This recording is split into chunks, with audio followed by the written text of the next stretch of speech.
ইনকিলাব মঞ্চের মুখপাত্র শরীফ ওসমান হাদির হত্যাকারীদের বিচারের দাবিতে নারায়ণগঞ্জে বিক্ষোভ মিছিল করেছে বিভিন্ন দল। এ বিষয়ে জানাতে যোগ দিচ্ছেন সহকর্মী গৌতম সাহা।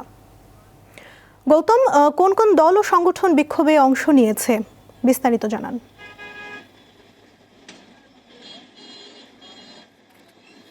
ওসমান হাদির মৃত্যুকারী যে হত্যাকারী রয়েছে তাদের বিচারের দাবিতে উত্তাল হয়ে উঠেছে নারায়ণগঞ্জ। কিছুক্ষণ আগে কিন্তু গণ অধিকারের যে নেতৃবৃন্দ রয়েছেন তারা এখানে মানববন্ধন এবং বিক্ষোভ কর্মসূচি করেছেন। সেই সাথে নারায়ণগঞ্জের বাদ জুম্মা কিন্তু নারায়ণগঞ্জের বিভিন্ন মসজিদে একই যুগে কিন্তু হাদির জন্য বিশেষ দোয়া প্রার্থনা করা হয়েছে। সেই সাথে কিন্তু মন্দির গির্জাতেও কিন্তু তার জন্য দোয়া প্রার্থনার বিষয়টি আমরা জানতে পেরেছি।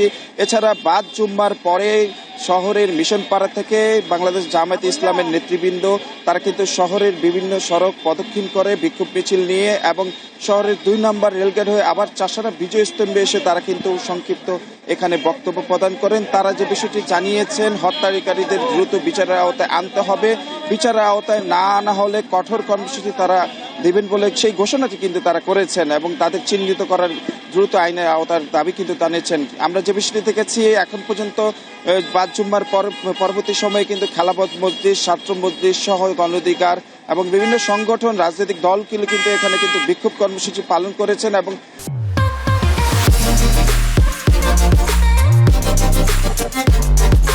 কিন্তু 12টা থেকে কিন্তু নারায়ণগঞ্জের বিভিন্ন প্রান্তে এনসিপির নেতৃবৃন্দ তারা কিন্তু বিক্ষোভ কর্মসূচি করেছেন এবং প্রতিবাদ সমাবেশ করেছেন।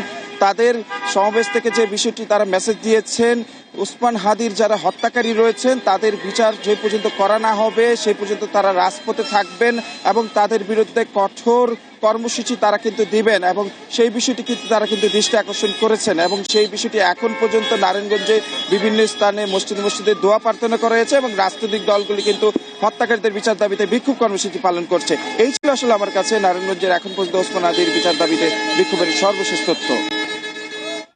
গৌতম, ধন্যবাদ আপনাকে।